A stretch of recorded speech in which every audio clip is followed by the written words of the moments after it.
Yejo mbadde nsaba kutegezeeko president. Yetubadde wale kololo furufiga ina BSFC kyakabadinze nabo ne bankwatira nga nfuluma tent ya president. Naye bandese ku CPS wano. Misango ja furufiga munze nakuba furufiga. Balesa botegeza taxi. Ndi wano ku CPS kati. Bukero ogunene olw'obusungu nga ddiru yaago yafudde guno but event. Mwaga gakera agali gampogganira. Nobati event ali mukomero olwaleero asize mukomero wadde okimanyi? Bannange alinza n'obutalivaamu nga mulamu. Nze nkubuulira alinza obutalivaamu nze ndi musajja Muteso bampita Sam Bwakabaka bwa mulimba mulangira. Kati se mulangira gwaloze Nobati ne bamusiba mulangira. Buli muntu yenne kankubuulire kabata tosoma ku history. Jebuva ne jebukoma history taso. Nobati events bamukutte olunaku olw'eggolo era ng'ensonga ezamukwasizza mbu amanyi bulungi nnyo ku nsonga z'okukubibwa kwa full figure.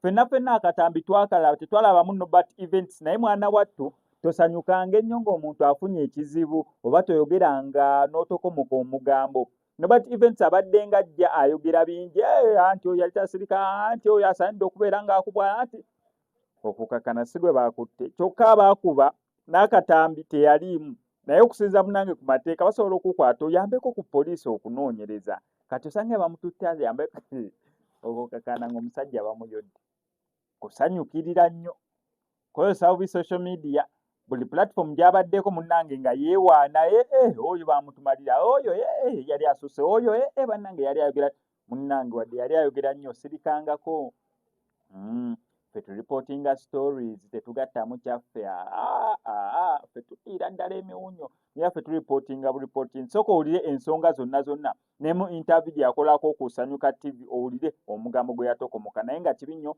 okubeera nga Nobati events yasuzeeyo ekiri ekikeeseza olunaku olwaleero updates esigadde olunaku olwaleero lwe tugenda okubeera nga tuzikuwa naki exactly yakuba full figure teyamukuba subscribing and the notification bell ebisigadde obitulekere Achi full figure yali apozinzewo ekifaananyi that she's untouchable. She can do whatever thing she wants. She can interfere any oba musango kika kigono oguba guli ku court level ki.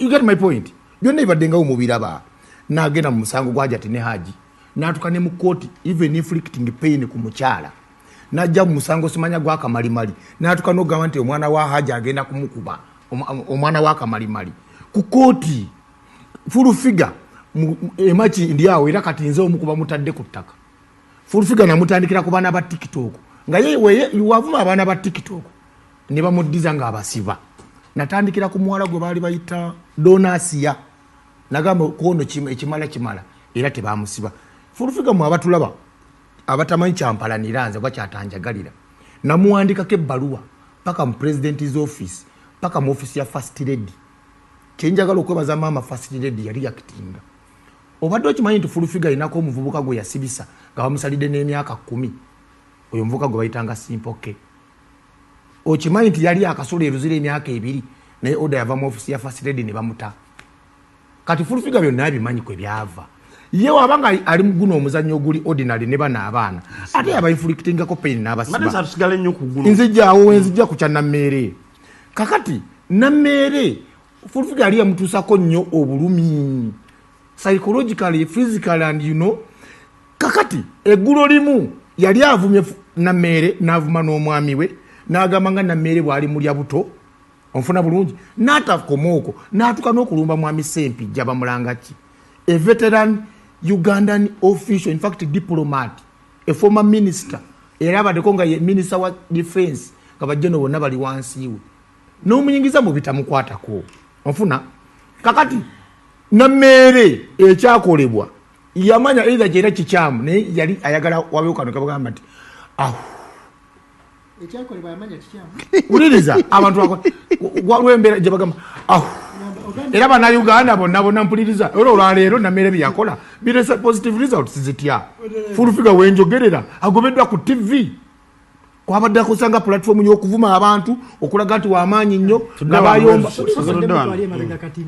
ogambye nammere nakkiriza ekyakolebwa sigwe modoleta manyi gwe kasajja gwe naabo so kanzija kumulamwa naye nga ensonga yange erikkiriya kankuwa esinali endala entono leero Saturday ku Lwokuna wano Makindye emabega wa Jaluna ayinawo akazimbe kazimba waliwo omukyala wattu Nninyira abadde asaplayinga abakozi b'emmere abadde amubanja emitwalo 7 egya Uganda we yazze omubanja Furufiga yagambye omanja ngani omukyala yakoze order ne bamusuza mu kkomera ekatwe era nsaba okwebaza DPC we Katwe baleese sinategeera amanyago naye you are a people's people okolera abantu wazze kukolera abantu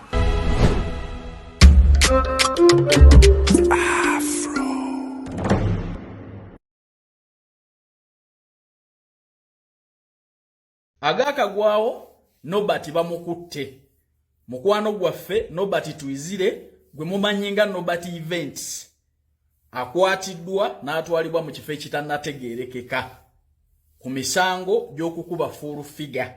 Mukimanyi bulungi Nobert yali wano nga yeewaako obujulizi era ne mulabula ne mugamba emisango gino nga minene gye weekulembezaamu.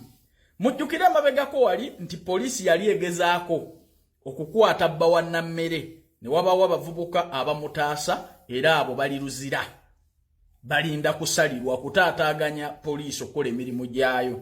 Nammere naye bangambye takyasula wuwe. Nammere bw'oba okakasa nnyo nti oli w'amaanyi genda ku poliisi kubanga kati wakakasa nti onoonyezebwa. Luli watugamba tebannakusa moninga teri yakuyiseeko okimanyi bulungi nti onoonyezebwa.